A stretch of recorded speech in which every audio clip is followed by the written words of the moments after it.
आज हम बात करने वाले हैं पृष्ठीय क्षेत्रफल तथा आयतन के अंतर्गत घन और घनाभ के बारे में। देखिए, घन क्या होता है?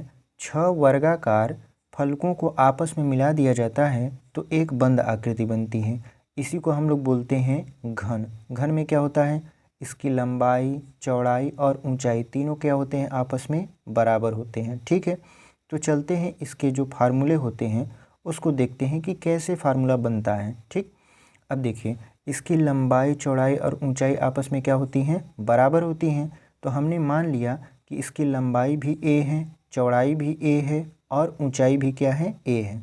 लंबाई भी a, चौड़ाई भी a और ऊंचाई भी क्या मान लिया? a मान लिया। ठीक है, तो घन का पृष्ठीय क्षेत्रफल, पृष्ठीय क्षेत्रफल का मतलब होता है इसके ऊपर का क्षेत्रफल। तो 6 भागों के ऊपर का क्षेत्रफल निकालेंगे। जैसे देखिए, 1 भाग, 2 भाग, 3 भाग, 4 भाग, एक सामने का भाग और एक उसके पीछे, 6 भाग हो गए।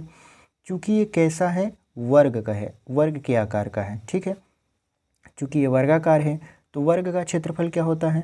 आपको पता है कि वर्ग का क्षेत्रफल होता है भुजा स्क्वायर। ठीक है, यानी भुजा क्या है? इसका a है, तो क्या हो जाएगा? a square. ठीक है, अब देखिए ये कितने भाग से मिलकर बना है? तो 6 फलकों से मिलकर बना है। तो इसमें अगर हम 6 का क्या करा दें? गुणा करा दें तो घन का हमें पृष्ठीय क्षेत्रफल का फार्मूला मिल जाएगा। तो घन का पृष्ठीय क्षेत्रफल का फार्मूला क्या हो गया आपका? 6a square. ठीक है, अच्छा, अब चलते हैं घन का आयतन के बारे में। तो घन का आयतन देख लेते हैं, घन का आयतन कैसे निकलता है। अब देखिए, घन का आयतन निकालने के लिए क्या करते हैं?